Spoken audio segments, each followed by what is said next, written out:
Halo Malaysia, terima kasih kerana sudah menonton video ini. Sebelum kita bermula, sila pertimbangkan untuk tekan butang subscribe, like dan share. Berita perkembangan politik semasa dalam negara, perkembangan negara dan semuanya ada di dalam channel ini. Terima kasih kerana sudah menonton. Hai Malaysia, selamat tengah hari tuan-tuan dan puan-puan. Berita hari ini admin petik daripada Sinar Harian yang bertajuk Najib Dishaki terima 681 juta US dollar untuk beli undi PRU ke-13 jelas SPRM.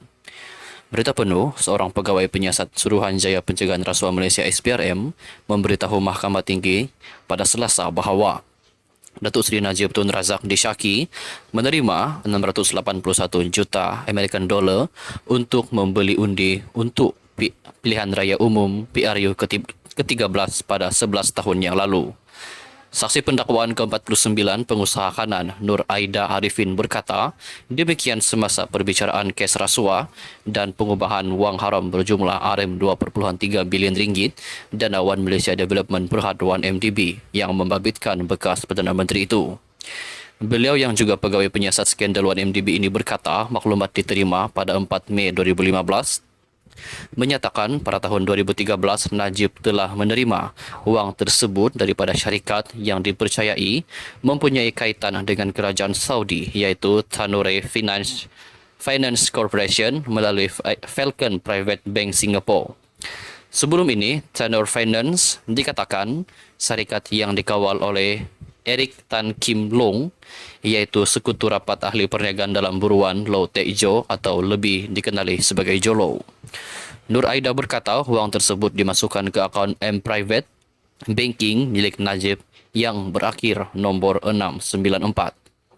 Selain itu, wanita itu berkata pada 17 Mei 2018 pula, aduan diterima mengatakan Najib sebagai pengurusi Lembaga Penasihat 1MDB dan Menteri Kewangan menerima suapan.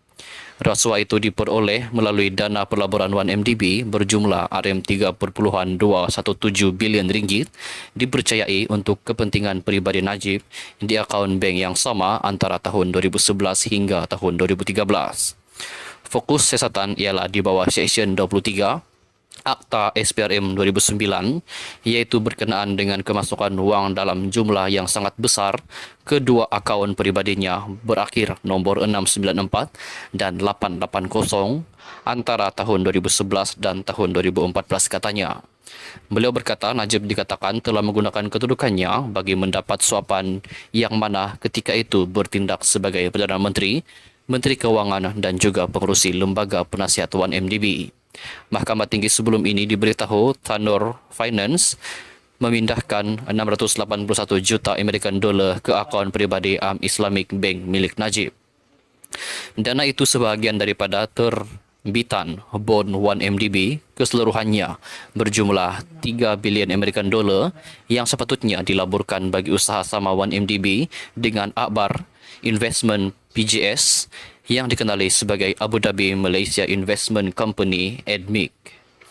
Menurut penganalisis pasukan petugas khas 1MDB Adam Arif Muhammad Roslan, pada hari sama Tanure Finance menerima 640 juta American dollar iaitu pada 21 Mac 2013, ia mengarahkan Falcon Bank memindahkan 681 juta American dollar ke nombor akaun bawah nama Private Banking MR di Islamic Bank secepat mungkin.